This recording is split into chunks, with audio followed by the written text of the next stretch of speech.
Brian Freds and Joshua Edgington of the Sturgis Police Department. Those are all felonies punishable by up to 2 years imprisonment. It's also alleged that you are a habitual offender with at least 3 prior felony convictions, making this a 4th offense, which on a 2-year, I believe, makes it a maximum of 15 years imprisonment. Prosecuting Attorney-elect Deborah Davis is here with us, and you met with the public defenders, Keith Stickley, the chief public defender, and his assistant, Larry Westcomb. Ms. Davis, let me ask you this. The bond information sheet refers to a fleeing and eluding incident earlier in the day. There's no fleeing and eluding component to this. Your Honor, there is a warrant request for fleeing and eluding from Officer Joshua Wired from the Sturgis Department of Public Safety that is in review. There were some questions about jurisdiction and other charges that may be associated with this. There was an incident in Sturgis, which is what brought the police to the place where he lives, and he then was seen in his vehicle. And there are 4 separate jurisdictions that have potential fleeing and eluding charges, all from yesterday's incident, which is why I'm here to advocate for some bond conditions and potentially not allowing bond in this case because of the danger to the public that this individual presents. So I don't know if you want me to go into that. Go right ahead. Sure. So this particular defendant was just released from parole recently. He was on parole from an incident of resisting and obstructing, causing injury to an officer here in St. Joseph County. He has several prior domestic violence charges, including domestic violence 3rd and a strangulation. He has been charged with absconding previously because he hasn't appeared, and his behavior yesterday is extremely reckless and dangerous. All right, everyone, this is where the pressure really ramps up. Mr. Fleming isn't dealing with a minor traffic issue here. He's facing several felony charges and has been tagged as a repeat offender. Think of it like piling mistake on top of mistake, except this version ends with prison time. Police cars revolving light. What makes it even crazier is that the charges include attacking police officers and resisting arrest. This isn't new behavior. He's been known to law enforcement for a long time, and now it's all catching up. For viewers at home, imagine a high-speed chase crashing straight into a tense courtroom showdown. That's the situation we're stepping into. In the early afternoon, it's alleged that his significant other, who was the victim of one of his prior domestic violence charges, had called the police to assist her because he was being violent and breaking things at the home, and she alleged that he is using methamphetamine again since he's been off of parole for a few weeks. So with that, the officers waited to see if he would come back because she said he had left driving erratically. He did, in fact, pass by the officer on Nottowell Road going 100 miles an hour in a 45-mile-an-hour zone. It's alleged that at that time, Officer Wired did pursue the defendant, but that pursuit went through multiple townships and the village of Baroque, and then into the state of Indiana, where it had to be terminated. Shortly thereafter, it's alleged that LaGrange picked up, they found him, and he then fled from the LaGrange officers back into Michigan.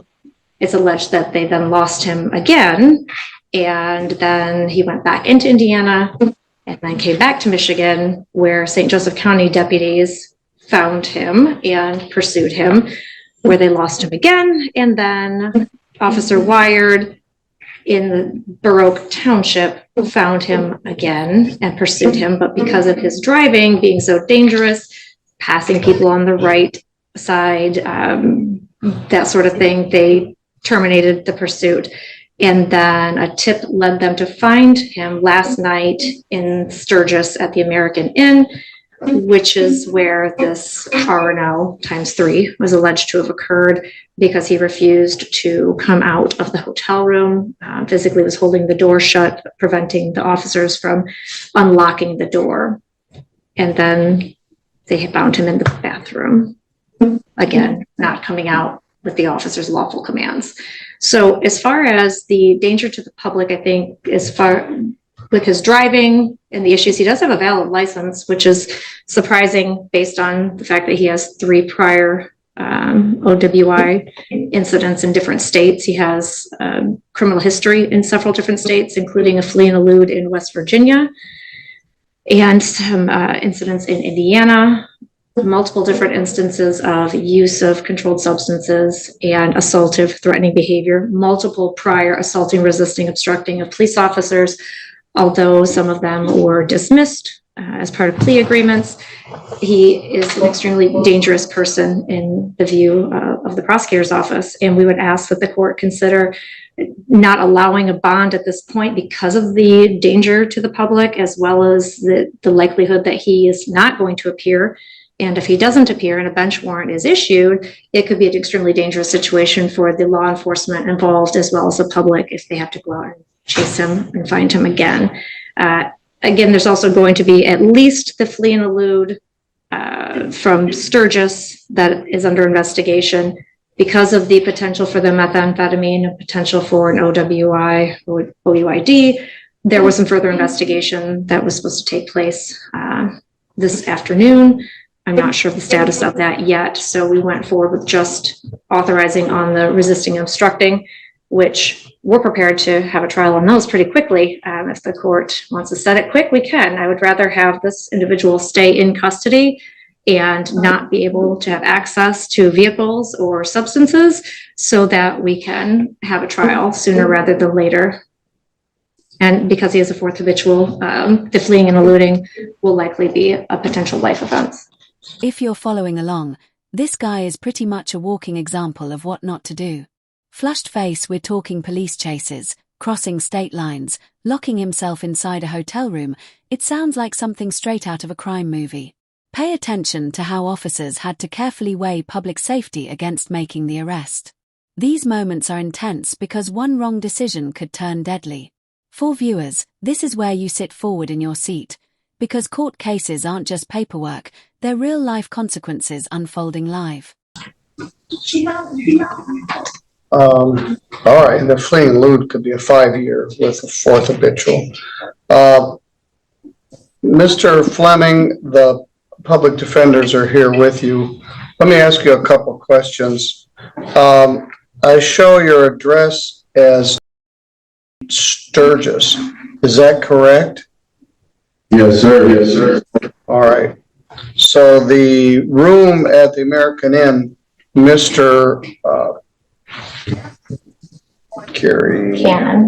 Mr. Cannon's room, you didn't reside there. You just happened to be there. Mr. Fleming, I'm going to advise that you not answer that question. All right. Your Honor, we would ask that the court respect Mr. Fleming's right to stand mute, have a not guilty plea entered on his behalf.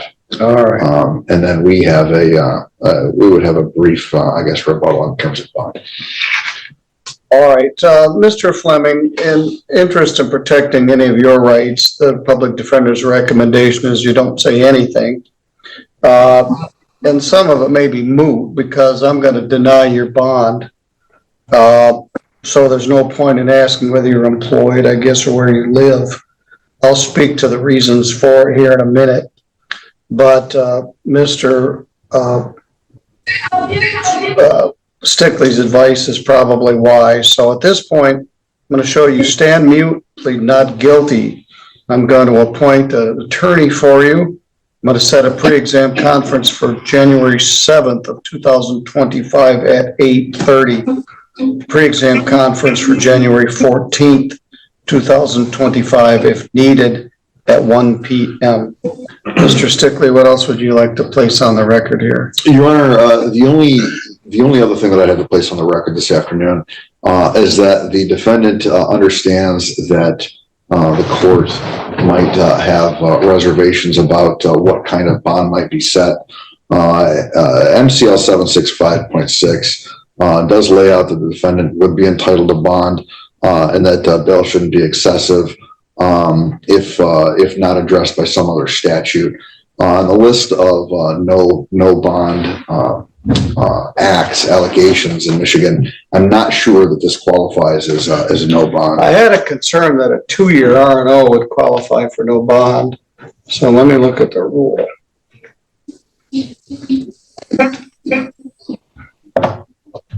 But go ahead.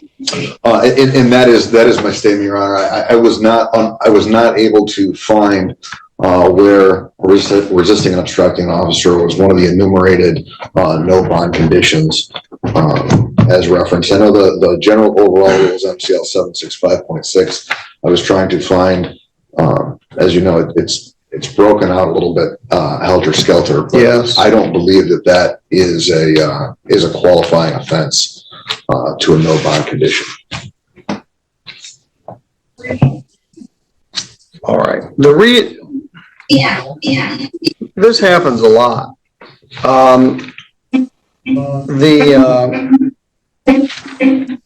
The courts will set a bond at $1 million. When This right here is textbook courtroom strategy. When someone is buried under serious charges, sometimes saying nothing is the smartest move. Classical building Mr. Fleming's lawyer knows exactly what he's doing, protecting his client's rights and avoiding any self-inflicted damage. That moment where the defendant stands mute might look dramatic, but it's completely real and can shape how the case moves forward. Imagine the tension. A man accused of multiple felonies staying silent while the court decides how dangerous he might be to society. That's legal drama at its finest. what they really want is they don't want the person to bond out. So rather than say no bond, they set a very high bond.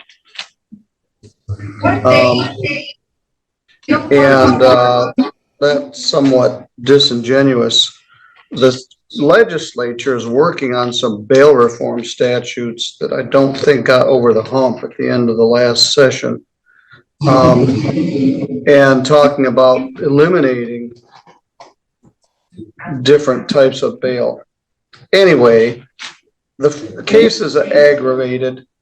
You're a very angry young man, have been for some time. I'm not sure everything that's going on here recently, but you have several previous assault offenses. 2013 assault, great bodily harm, bound over to circuit court. 2014 809 FY, 2 counts of resisting and obstructing, bound over to circuit court.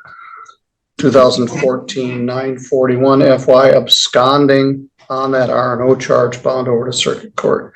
201920 assault, great bodily harm, felonious assault, resisting and obstructing with an injury, and fleeing and eluding.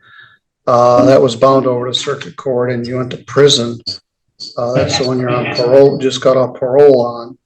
File 201972 was a domestic violence third offense felony charge, bound over to circuit court. You had an assault and battery and MDOP in my court in 2021, I think, while the other case was pending, and you never ended up paying the fine and costs. Ms. Davis also indicated there's some out-of-state charges, including a fleeing and eluding in another state. The resisting and obstructing here is not that egregious. You went into some other guy's hotel room and wouldn't open the door for the police. It's like a child hiding their head under a blanket thinking maybe nobody would see them. And then it read like a bad movie where you're hiding in the shower. They should have turned the water on. Anyway, that's how you finally got arrested, and they were resolute in their attempt to take you into custody. The reason that I considered all of this stuff, but there are more charges coming, and it would be not a great situation to have you bond out on this and immediately get rearrested on some new charges. So my intention was to deny the bond, at least until the time of the pre-exam conference on January 7th, and see what else gets charged. which would be more honest than setting a very high bond that you couldn't post. But Mr. Stickley pointed out a fear that I had. There are certain cases you can deny bond for, and I'm not certain that the actual facts of this case, where you wouldn't open a hotel room door, generally wouldn't merit a denied bond. You've got a bunch of baggage in your past and a bunch of baggage in your future.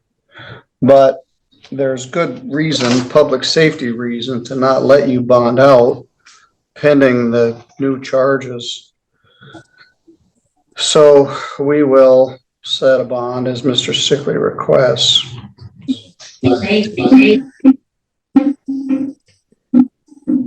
Bond set at $200,000. Here we also get a peek at the judge's style, explaining the law while sprinkling in humor. Comparing a grown man hiding in a hotel bathroom to a kid hiding under the covers. That's peak courtroom storytelling. But don't get distracted by the jokes. The situation is deadly serious. A $200,000 cash bond is no small number, and it shows just how concerned the court is about the risk Mr. Fleming poses. This mix of humor and high stakes is exactly what keeps viewers locked in. Cash or surety. Sounds like methamphetamine with a capital M, but we'll see how it plays out. I'm glad no one was hurt. Yes, sir. There's no president involved. All right, well, that's a plus. Just anger, I guess. And you and I have discussed it. You're angry. So, I mean, you drew a crappy hand, I'll grant you that, but this isn't the way to resolve it. Billy Joel wrote a song called Angry Young Man. I used to have the lyrics taped inside my briefcase when I was in law school. You remember me when I was a kid? Yes, I do. I remember your brother and your sisters. That's what I'm talking about. I don't have a brother. I got a sister that was molested. Now Yes, you remember? I was the guy that prosecuted the case. Yeah, I know you was. You was the one that let him off. As things wrap up, the judge makes it clear that court isn't just about technical rules, it's about patterns, behavior, and personal history. Mr. Fleming's past actions and anger issues matter here, and this hearing is just the beginning of what could turn into a long legal battle. For viewers, the takeaway is simple. Decisions add up, and the justice system keeps receipts. This isn't the end, it's only the opening chapter. I didn't let him off. He ultimately was convicted. He was acquitted in the first case, and we had a second one. That was almost 40 years ago. And no, I didn't let him off. He ultimately, I believe, went to prison. No, he didn't. You let him off. Child molestation. All right. You let him go. All right. Let's all hold tight. right. Anyway, we'll leave that song lyric for another day. No drugs and no alcohol. No driving.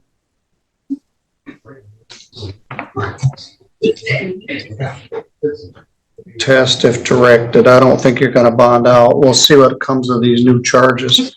Yes, Mr. Fleming, I remember when you were a kid and you got a lot of pent-up anger you're still dealing with. All right, sir. I'll see you on January 7th. Your attorney will come out to the jail and see you. Thanks for watching this intense courtroom breakdown.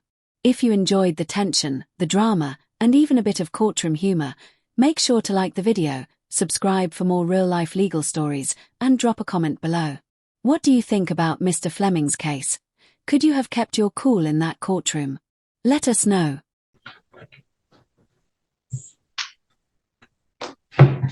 Thank you, Ron. Thank you. The line goes, I believe I've passed the age of consciousness and righteous rage. I found that just surviving was a noble fight. I once believed in causes too. I had my pointless point of view. But life goes on no matter who was wrong or right.